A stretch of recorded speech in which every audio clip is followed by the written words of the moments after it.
Hello friends, welcome back to Funtoo concept channel. Funtoo concept channel के एक और वीडियो में आप सभी का स्वागत है। तो दोस्तों, 26/11 का जो मास्टरमाइंड था वो जो है भारत आ चुका है। इसी पे आरजे रौनक ने आज की वीडियो बनाई है। तो आरजे रौनक देखते हैं क्या बताते हैं इसके बारे में। और ये जो टेररिस्ट है यहाँ पे आ चुका है इंडिया में। अब यहाँ पे एजेंसियों के हाथ लगेगा, इसकी खाल उधेड़ेंगे और इसको जो है कबूलवाएंगे कि भाई उस टाइम क्या हुआ था एक्चुअल में। मुंबई जो अटैक हुआ था अपने यहाँ, जो 16 साल के इंतजार के बाद उसको भारत ला पाए हैं। और उसके बाद दूसरा जो मास्टरमाइंड है वो पाकिस्तान में अभी भी मतलब बैठा हुआ है, और आप लोगों को पता होगा, हाफिज सईद। तो ये अब जो पाकिस्तान की पोल पट्टी है वो और ज़्यादा खुलने वाली है। और इसको शायद इसीलिए पाकिस्तान अभी से जो है झूठ बोलना शुरू हो गया है कि वो कैनेडियन है, मतलब पाकिस्तान से कोई लेना देना नहीं है। जबकि वो पाकिस्तान की आर्मी में भी रह चुका है और पाकिस्तान की सिटीजनशिप है, पासपोर्ट यूज करता है वो। तो पाकिस्तान जितना भी करता रहे, लेकिन हमारी एजेंसी जब उससे ये चीज़ें इन्वेस्टिगेशन करेंगी तब उसमें क्या क्या राज खुलते हैं ये हम लोगों के सामने आएगा। तो फिलहाल देखते हैं वीडियो। और वीडियो देखने से पहले चैनल पर न्यू है तो सब्सक्राइब करके बेल आइकन प्रेस कर देना ताकि मेरी वीडियोस का नोटिफिकेशन आप लोगों को मिलता रहे। तो देखते हैं वीडियो और मिलेंगे वीडियो के लास्ट में। दोस्तों, आपने बेन एफ्लेक की सुपरहिट फिल्म आर्गो के बारे में तो सुना ही होगा। ये मूवी 2012 में रिलीज हुई थी। उसे उस साल की बेस्ट फिल्म का ऑस्कर अवार्ड भी मिला था। ये मूवी एक रियल इंसिडेंट पर आधारित थी। मूवी में दिखाया गया था कि कैसे ईरान में अमेरिकी एम्बेसी में अमेरिका के कुछ लोग फंस जाते हैं और उन्हें ईरान से निकालकर अमेरिका लाने के लिए एक सीक्रेट प्लान बनाया जाता है। फिल्म के आखिरी सीन तक ये टेंशन बनी रहती है कि ईरान में फंसे लोग वापस जहाज में बैठ भी पाएंगे या नहीं। और जैसे तैसे वो लोग जहाज में बैठ जाते हैं और इससे पहले कि ईरान में किसी को कुछ पता चल पाता, वो सभी लोग वापस अमेरिका आ जाते हैं। अब कॉन्टेक्स्ट बिल्कुल अलग है, लेकिन 26/11 मुंबई अटैक के मास्टरमाइंड तहव्वुर राणा 10 अप्रैल को जब दिल्ली के पालम एयरपोर्ट पर पहुंचा तो उसकी वापसी भी किसी एक सस्पेंस थ्रिलर फिल्म जैसी ही थी।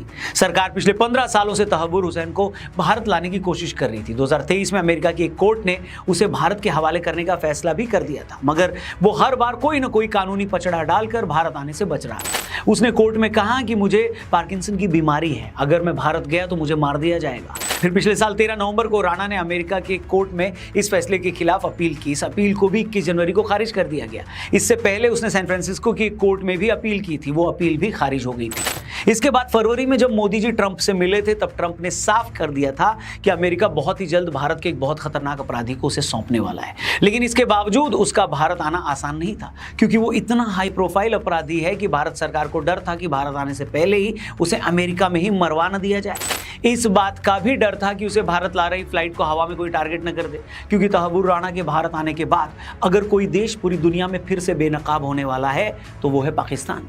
इसलिए तहव्वुर को अमेरिका से भारत लाना भी बड़ा चैलेंज था। उसे नॉर्मल फ्लाइट से न लाकर गल्फ स्ट्रीम G550 नाम की एक चार्टर्ड एयरक्राफ्ट से लाया गया था। प्लेन के अंदर उसे फ्लाइट के बीचों बीच बिठाया गया। उसके चारों तरफ NSG कमांडोज थे और इन कमांडोज की मदद के लिए अमेरिका के स्काई मार्शल भी इस फ्लाइट में मौजूद थे। इस फ्लाइट के रूट को हवा में कोई इंटरसेप्ट न कर ले, इसके लिए इसकी फ्लाइट को एक डमी कोड दिया गया। इसके बाद भारत में इस फ्लाइट को पालम के टेक्निकल एयरपोर्ट पर लैंड कराया गया, जहां उसके मेडिकल चेकअप के बाद उसे NIA हेडक्वार्टर ले जाया गया। और जिस दौरान हम ये वीडियो बना रहे हैं तब की अपडेट ये है कि एक वीडियो कॉन्फ्रेंसिंग के जरिए उसकी स्पेशल कोर्ट के जज के सामने पेशी हुई थी और 20 दिन की रिमांड पर उसे भेज दिया गया है। और इससे पहले कि हम आपको ये बताएं कि तहव्वुर राणा की वापसी भारत के लिए इतनी जरूरी क्यों थी, आपको एक जरूरी ऐप के बारे में बता देता हूं। तो दोस्तों, आज अगर तहव्वुर राणा के भारत आने को इतनी बड़ी डिप्लोमेटिक जीत माना जा रहा है तो वो ऐसे ही नहीं है। उसकी वापसी इतनी इंपॉर्टेंट क्यों है, ये समझने के लिए पहले हमें ये समझना होगा कि 26/11 के मुंबई अटैक में उसका रोल क्या था। तो आइए शुरू से आपको बताते हैं। तहव्वुर राणा का जन्म 1964 में पाकिस्तान में हुआ। बाद में उसने पाकिस्तानी आर्मी ज्वाइन कर ली। पाकिस्तानी आर्मी में वो मेडिकल टीम में था। यहीं पर उसकी मुलाकात दाऊद सईद गिलानी उर्फ डेविड कोलमैन हेडली से हुई थी। अब डेविड कोलमैन हेडली की मां अमेरिकी थी, पिता पाकिस्तानी थे। 1997 आते आते तहव्वुर राणा कनाडा शिफ्ट हो गया और वहां उसने अपना इमिग्रेशन का काम शुरू किया। उसी टाइम जब तहव्वुर राणा कनाडा आया तभी डेविड हेडली अमेरिका गया। अब एक्सपर्ट्स कहते हैं कि पाकिस्तानी आर्मी से जुड़े ये लोग यूं ही अमेरिका और कनाडा में आकर नहीं बस गए।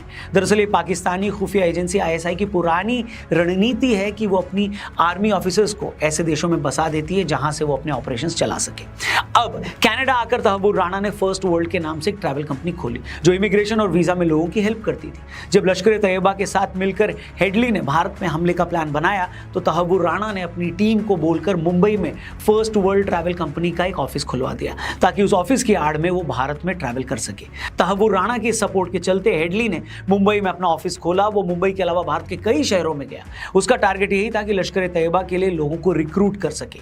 26/11 के अटैक के दिन किस किस जगह को टारगेट करना है उन सारी जगहों की रेकी हेडली ने की थी। हेडली तो उस साल सितंबर अक्टूबर महीने में ही मुंबई में अटैक करना चाह रहा था, मगर तब वो प्लान फेल हो गया। फिर आया 26 नवंबर 2008 का वो मनहूस दिन। हेडली रेकी कर चुका था। पाकिस्तान में बैठे लश्कर तैयबा के 10 टेररिस्ट पूरी तरह तैयार थे। उनके पास गोला बारूद के अलावा हर एक जगह का नक्शा था।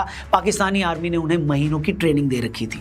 फिर 26 नवंबर को ही पाकिस्तान के कराची से 10 आतंकी एक बोट में बैठकर समुद्र के रास्ते मुंबई पहुंचे। इन लोगों ने सबसे पहले MV कुबेर नाम की एक बोट को हाईजैक किया। उसके बाद ये लोग मुंबई के तट के पास कुलाबा में उतर गए। इन लोगों के पास 10 AK-47, 10 पिस्टल, 80 ग्रेनेड, 2000 गोलियां, 24 मैगजीन और 10 मोबाइल फोन, विस्फोटक और टाइमर थे। मुंबई लैंड होने के बाद ये लोग दो के ग्रुप्स में अलग अलग साइड पे चले गए। पहले 2 आतंकियों ने छत्रपति शिवाजी टर्मिनस पर गोलियां चलाई। उस हमले में 58 लोग मारे गए। उसी वक्त 2 आतंकी ओबराय होटल और 4 आतंकी ताज पैलेस होटल में घुस गए। NSG कमांडोज ने होटल में घुसकर इन लोगों को ठिकाने लगाना शुरू कर दिया, लेकिन उस वक्त तक ताज में 31 और ओबराय होटल में 32 लोग मारे जा चुके थे। उसी दौरान मुंबई पुलिस के एंटी टेररिस्ट स्क्वाड के चीफ हेमंत करकरे जी आतंकियों की गोली लगने से शहीद हो गए। आखिरकार 60 घंटे के लंबे ऑपरेशन के बाद सारे आतंकी मारे गए और अजमल कसाब नाम का एक आतंकी जिंदा पकड़ लिया गया। इस हमले में कुल 175 लोगों की मौत हुई और 300 से ज्यादा लोग जख्मी हुए। मरने वालों में इजराइल और अमेरिका के नागरिक भी थे। इतने बड़े हमले ने उस वक्त पूरी दुनिया को हिला कर रख दिया था। डेविड हेडली तो इस वक्त अमेरिका की जेल में बंद है। अजमल कसाब को फांसी दी जा चुकी है। हाफिज सईद जैसे लोग अब भी पाकिस्तान में खुलेआम घूम रहे हैं। ऐसे में तहव्वुर राणा का भारत आना इस मामले में अब तक की सबसे बड़ी जीत है। तहव्वुर ने ही पाकिस्तानी आर्मी और लश्कर तैयबा के साथ मिलकर ये सारा प्लान बनाया था। पाकिस्तान को इस बात का डर है दोस्तों कि तहव्वुर राणा ने अगर अपना मुंह खोलना शुरू कर दिया तो वो एक बार फिर यानी पाकिस्तान एक बार फिर पूरी दुनिया के सामने नंगा हो जाएगा। तभी तो जैसे तहव्वुर राणा को भारत लाया गया, पाकिस्तानी सरकार ने बिना मांगे ही सफाई देना शुरू कर दी। पाकिस्तानी सरकार ने कहा कि तहव्वुर राणा का पाकिस्तान से कोई लेना देना नहीं है, वो तो कनाडा का नागरिक है, उसने तो 20 सालों से अपने पाकिस्तानी दस्तावेज भी रिन्यू नहीं करवाए। सभी को पता है दोस्तों कि इस वक्त पाकिस्तान की हालत बहुत खराब है। उसे डर इस बात का है कि इस हमले में अमेरिका और इजराइल के लोग भी मारे गए थे। अगर तहव्वुर ने बोल दिया कि हाँ पाकिस्तानी आर्मी भी इसमें शामिल थी तो उसके बाद अमेरिका और इजराइल दोनों चुप बैठने वाले नहीं हैं।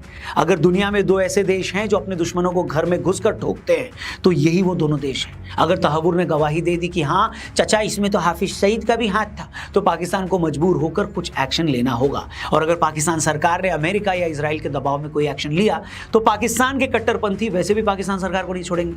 अमेरिका तो फिर बाद में उन्हें मारेगा ही। अगर किसी कट्टरपंथी पर एक्शन हुआ तो वहां के जिहादी पहले अपनी ही सरकार को टारगेट करेंगे। बस यही सारी बातें सोच सोचकर शहबाज शरीफ हर आधे घंटे में अपनी सलवार गीली कर रहे हैं। बहुत से लोगों के जहन में यह सवाल है दोस्तों कि क्या इतने बड़े मामले में तहव्वुर राणा को फांसी की सजा होगी या नहीं, क्योंकि जब अंडरवर्ल्ड डॉन अबू सलेम को पुर्तगाल से संधि के बाद भारत लाया गया था तो उसमें यह शर्त शामिल थी कि अबू सलेम को 25 साल से ज्यादा की सजा नहीं दी जा सकती। तहव्वुर के मामले में अब तक ये क्लियर नहीं हो पाया है कि उसे कितनी सजा होगी। हालांकि जैसे ही तहव्वुर के भारत आने की खबर आई सोशल मीडिया पर बवाल मच गया। जो लोग इस हमले से सीधे तौर पर प्रभावित हुए हैं, जिनके अपने इस हमले में मारे गए हैं, वो तहव्वुर को फांसी देने की मांग कर रहे हैं। लेकिन ये इतना आसान भी नहीं है दोस्तों। इसमें 2 बातें बेहद अहम है। पहली, भारत ने अमेरिका को क्या अंडरटेकिंग दी है, मतलब क्या भारत ने अमेरिका से कोई वादा किया है कि तहव्वुर को एक हद से ज्यादा सजा नहीं दी जाएगी। और दूसरी, तहव्वुर को भारत में जिन अपराधों के लिए दोषी ठहराया जाएगा उन्हीं मामलों में उसे अमेरिका के कानून में कितनी सजा मिलती है ये भी देखना जरूरी होगा। लेकिन ये तो बात की बात है। फिलहाल तो देश इस बात से राहत महसूस कर रहा है कि इतने बड़े क्राइम का मास्टरमाइंड अब भारत की गिरफ्त में है। ये मोदी सरकार की एक बड़ी डिप्लोमेटिक जीत है, क्योंकि उसने अमेरिका से उस आदमी को भारत लाने में कामयाबी हासिल की है जो कनाडा का नागरिक भी था और अमेरिका में भी काम करता था। अब अगर तहव्वुर राणा अपने राज खोलता है तो 26/11 के उस हमले के पीछे पाकिस्तान का क्या रोल था ये भी सामने आ सकता है, और यही इस पूरे मसले का, पूरे मामले का सबसे बड़ा मास्टर स्ट्रोक हो सकता है। बाकी आप बताइए, आपको क्या लगता है तहव्वुर राणा का भारत आना क्या वाकई एक बड़ी डिप्लोमेटिक जीत है? क्या इससे 26/11 के पीड़ितों को इंसाफ मिल पाएगा? तो जो भी हो आपकी राय कमेंट करके हमें जरूर बताएं, और ये वीडियो अपने हर एक दोस्त तक पहुंचाएं, इसे शेयर जरूर करिएगा। और जाने से पहले डिस्क्रिप्शन में यार जब से आया है ना तब से ये इधर से काफ़ी ज़्यादा न्यूज़ हमें देखने को मिल रही है कि शहबाज शरीफ ने भी यही बोला है कि भाई हमारा तो वो इधर से काफ़ी देर से चले गए हैं, सिटीज़नशिप भी हमारे नहीं है, वहीं के उस सिटीज़नशिप उन्होंने ले लिया। लेकिन जो बंदा उनके साथ था, जिनके साथ वो मिले, अमेरिकन था, वहाँ से जाकर इन्होंने पूरा एक प्लान बनाया। मतलब एक जो सेम एजेंसी इनकी थी वही उसने आकर एक इंडिया में बनाई, हर स्टेट में जाकर उसने अपनी एक इंफॉर्मेशन ली या एक बंदे हायर किए। तो इसके पीछे अब ज़ाहिर सी बात है, जब एक प्लान बनता है तो सब एक समझते ही लोग कि कहाँ से ये एक प्लान चला, कहाँ पे इसकी भाई एक प्लानिंग हुई, किस तरह ये कंप्लीट हुआ। जब हम देख रहे हैं कि उधर से वही बंदा है एक मैनेज करने वाला और इसके साथ ही उसकी बात हुई है, और जब 20 बंदे जाकर वहाँ पर उतरे हैं, उनके पास इतना ज़्यादा असला था, बम थे, पता नहीं क्या क्या चीज़ थी। मतलब जाते साथ ही उन्होंने जाकर एक जगह पे 68 सर बता रहे हैं कि भाई उन्होंने एक भाई वहाँ लोगों पर गोली चलाई, इतने शहीद किए, फिर बहुत सारे लोगों की जो जान है ना वो वहाँ पर भी गई है। भाई तो साहब वो ऐसा नहीं करो ना यार। है अगर हमारा नाम तो आप भाई अगर गवाही देता है जो है हरामी है, तो भाई आप हमारे सजा दो। हाँ सजा दो, हम खुद उसको फांसी दें हरामी को, ऐसे गुनहगार को। तो भाई हम आपके साथ हैं, पर ये ऐसे ही हमारे ऊपर इल्जाम लगा रहे हो तो ये काम करे और नाम आए पाकिस्तान का। भाई ये पता, जो भी आतंकवादी है भाई उसको मारो, हमारी इजाजत है। भाई अमेरिका भी इतने साल रहा है, फिर भी अमेरिका उसको दे रहा है, तो आप कुछ तो समझो ना, पागल हो गए। कनाडा में इतने साल रहे फिर भी इंडिया की ये जीत है। भाई 2011 में इस सालों ने जो भी थे हरामी बेगुनाह लोगों को मारा है, तो हिंदुस्तान फिर भी बोला पाकिस्तान है। भाई पाकिस्तान ने आपका बिगाड़ा क्या है?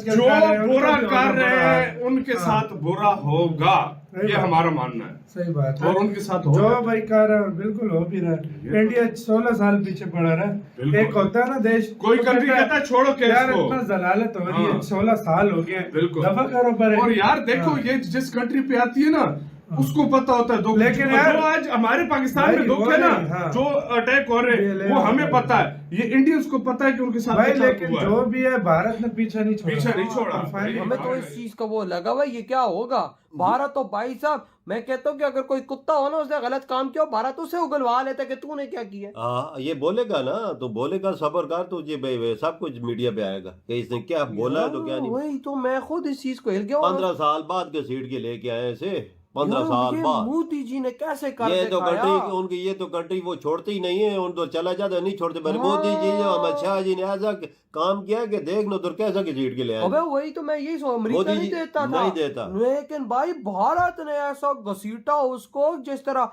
दूध में से मक्खी होती है यार। मैं खुद इस चीज को देख के, भारत की इस चीज को देख के हिल गया हूँ इस टाइम पर कि इतनी ताकत इंडिया की कि अमेरिका जैसे देश से बंदे से उनको उखाड़ ला है। इधर पाकिस्तान में क्या हुआ था, अमेरिका का बंदे ने इधर 2 बंदे पाकिस्तान में 3 बंदों को मार दिया था। 2 टुच पैसे मुंह पे मारे पाकिस्तानियों के, अपना बंदा वो लेके मुझे पर्सनली अगर देखा जाए तो मैं इसको राणा ही कहूंगा, रिस्पेक्ट देने की जरूरत ही नहीं है। मेरे नजदीक ये बंदा जो इसने हरकत की थी वो काबिले जो है ना सजा है, और ऐसे बंदे को कभी भी इज्जत नहीं देनी चाहिए। मैं तो इसका इतनी इज्जत नहीं करूंगा। और मुझे जो है ना ऐसे लोगों से ये जो जिहाद का ये जो नारा लगा रहे हैं, मैं इसे बिल्कुल सपोर्ट नहीं करता हूं। और मैं कहीं ना कहीं समझता हूं कि कोई अगर पाकिस्तानी जिहाद का नाम ले और डायरेक्ट इंडियन फोर्स से लड़े तो उसको मैं जिहाद मानने के लिए तैयार हूँ किसी न किसी वजह से। उसको भी नहीं मानने के लिए तैयार नहीं, असल फौज के उसकी साथ बिना पता है क्या वजह टक्कर होनी चाहिए ना। उसकी भी नदीम भाई एक वजह, उसकी पता है क्या वजह है, क्योंकि उस फौज में मुसलमान भी हैं, सिख भी हैं, ईसाई भी हैं। वो सारी फौज किसी हिंदू की नहीं है।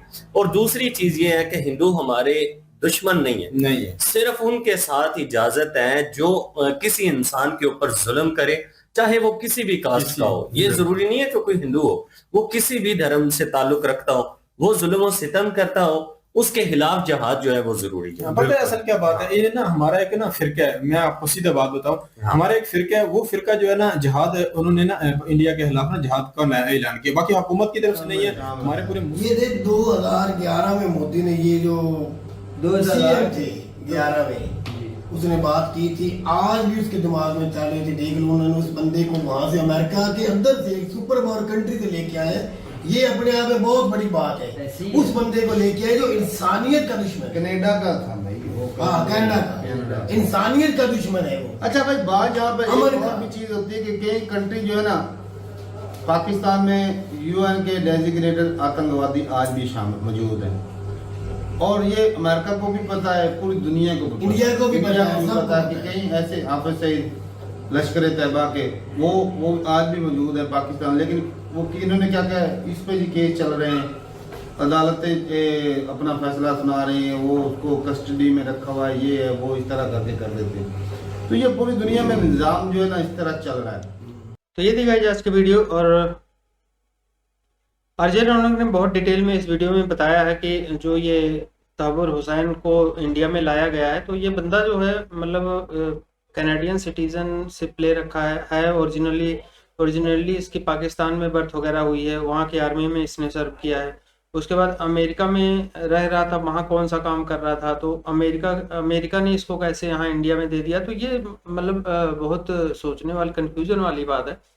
लेकिन जो भी है, इंडिया ने काफ़ी लंबे समय के बाद जो है कोई मुंबई अटैक का डायरेक्ट या तो अजमल कसाब लगा था या फिर ये लगा है। अजमल कसाब तो चलो टेररिस्ट था, उसको तो ऑन द स्पॉट वो पकड़ लिया गया था, एक ही जिंदा बचा था वो, तो उसको तो जो होना था हो गया, फांसी वगैरह, उसने जो स्टेटमेंट वगैरह दिए थे। लेकिन असल में इसके पीछे बैकग्राउंड में प्लानिंग किसकी थी, इसको ऑपरेट कैसे किया गया, इसको किसने कैसे किया था, तो ये सब जो है यही बंदा उगल सकता है। क्योंकि उन लोगों जो अजमल कसाब वगैरह थे उनको भी इतना पता नहीं था, उनको बस पता था कहाँ जाना है, क्या करना है। लेकिन जो मास्टरमाइंड होते हैं उनके पास सारा कुछ होता है कि इसमें कौन कौन इन्वॉल्व है, इसके पीछे कितने बंदों ने, मतलब पाकिस्तान की गवर्नमेंट थी, ISI थी, आर्मी थी, ये तो कंफर्म है कि पाकिस्तान तो था उसमें, ठीक है, पाकिस्तान मानता नहीं है, लेकिन इसके तो मतलब हजारों सबूत है कि पाकिस्तान इसमें इन्वॉल्व था।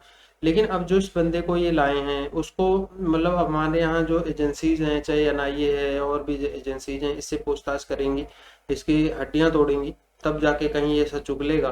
और इसको अब इंडिया में क्या सजा होती है क्या नहीं, जैसा कि आज रौनक बता रहे थे, ये अभी देखने वाली बात है। तो अभी धीरे धीरे डिटेल्स बाहर आएंगी।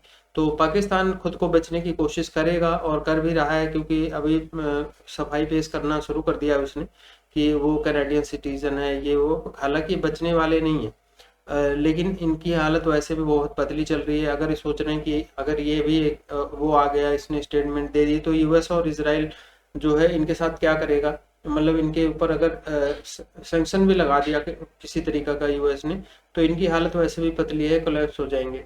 तो और इंडिया को चाहिए कि जितनी जल्दी हो सके इससे मतलब इससे पूछताछ करे, चाहे इसको तोड़ना पड़े तोड़े, जो भी करना पड़े, इसको जांच करके इससे स्टेटमेंट उगलवाए, और उसके बाद ये स्टेटमेंट पूरी दुनिया को दे, खासकर अमेरिका और इजराइल को, कि ये बंदा इन्वॉल्व था उसमें डायरेक्टली, और कौन कौन इन्वॉल्व था जो कि अभी पाकिस्तान में बैठा है, जैसे कि हाफिज सईद वगैरह। तो भाई पाकिस्तान को देखना कैसे नाचना पड़ता है, और इधर से इंडिया, उधर इजराइल और US से बाकी दुनिया भी उस पर प्रेशर करेगी। तो ये आने वाले टाइम में देखने को मिलेगा। हालांकि हम लोगों के लिए एक अच्छी बात यह है कि इतने साल बाद जो है जो उसमें शहीद हो गए थे हमारे बंदे, चाहे हमारे पुलिस वाले हैं या हमारे कंट्री के लोग थे, बेगुनाह थे, जिनकी कोई गलती नहीं थी, उनको ऐसे ही मतलब उनको तो पता भी नहीं था कि हमारे साथ क्या होने वाला है, अचानक से गोलियां चली और वो बेचारे नहीं रहे, तो उनको कम से कम जस्टिस मिलने की एक उम्मीद है कि और कौन कौन इसमें इन्वॉल्व था। टाइम लगता है ऐसी चीज़ों में जिसमें कंट्री का मैटर हो एक दूसरे के, तो लेकिन ये है कि इंडिया पीछे लगा हुआ है। आप देखें कहाँ तक चलता है मैटर। तो बाकी क्या डिटेल्स आती है, अगर आएगी तो उसका भी मैं सब लेके आएंगे। तो आप इस वीडियो के बारे में, इस मतलब कि जो अभी ये बंदा आया है इंडिया में और पाकिस्तान के इन्वॉल्वमेंट के बारे में आपका क्या सोचना है, कमेंट करके जरूर बताना। और वीडियो पसंद आई होगी तो लाइक और शेयर करके देना। चैनल पे न्यू है तो सब्सक्राइब करके बेल आइकन प्रेस कर देना, ताकि जब से मैं वीडियोस अपलोड करूँ उसका नोटिफिकेशन भी आप लोगों को मिलता रहे। तो मिलेंगे नेक्स्ट वीडियो में, तब तक के लिए बाय बाय।